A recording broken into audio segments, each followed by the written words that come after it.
Magandang araw Pilipinas. Welcome to CNS Vlogs PH. Nandito ako ngayon sa aming bayan sa Cavite para ipakita sa inyo at ituro kung paano magpunla ng buto ng langka. Ayan, ipapakita ko sa inyo.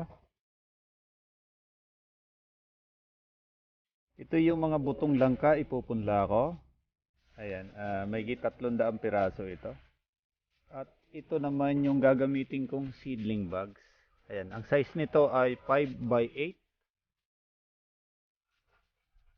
At ito yung lupa na gagamitin ko. Ayan, mga sunog na lupa. Dito nanggaling itong lupang ito, yung mga kitchen waste. Ayan, sinusunog namin. Ayan, mapapansin nyo, may mga saging, mga balat ng langka, mga tuyong dahon, at mga iba't iba pa. Ayan. Sinusunog namin ito after na masunog. Ayan, sasalain namin. At ito yung ginagamit kong pampunla ng mga halaman. Ito na nga yun. Ayan, magpupunla na tayo ng buto ng langka. Ayan, at ito na nga yung lupa. Yan, ihalo natin dito.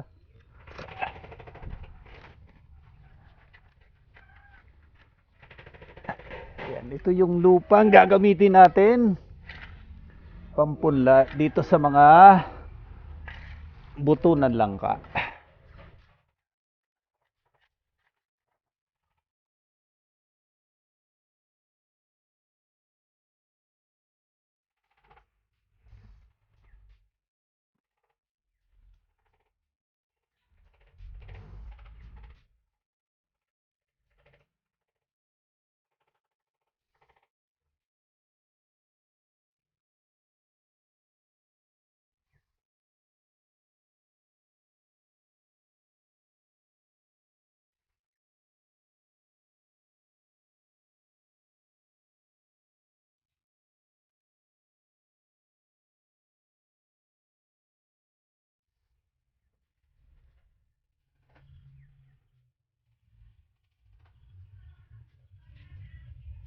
Ito na yung langka, tapos ilalagay natin dito sa seedling bags.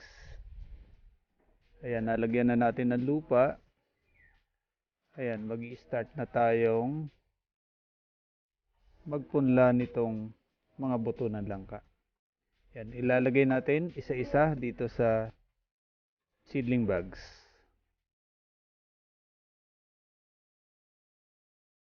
Na natin yung mga buto. Ayan, magpupula na tayo ng buto ng langka.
May lagay na yung mga buto, yan, isa-isa nating didiligan.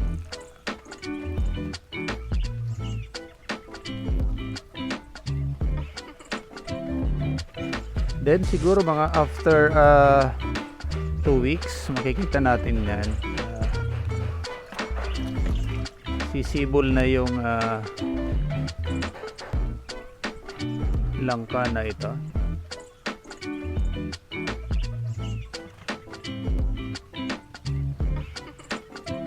Yun oh.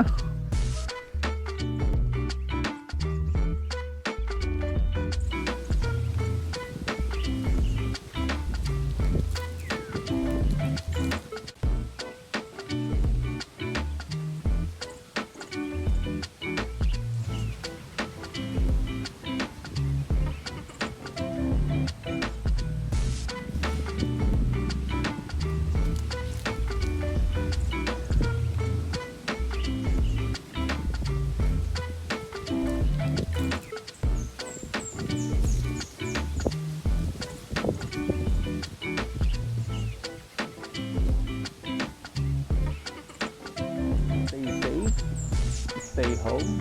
God bless. Yo, Babalot.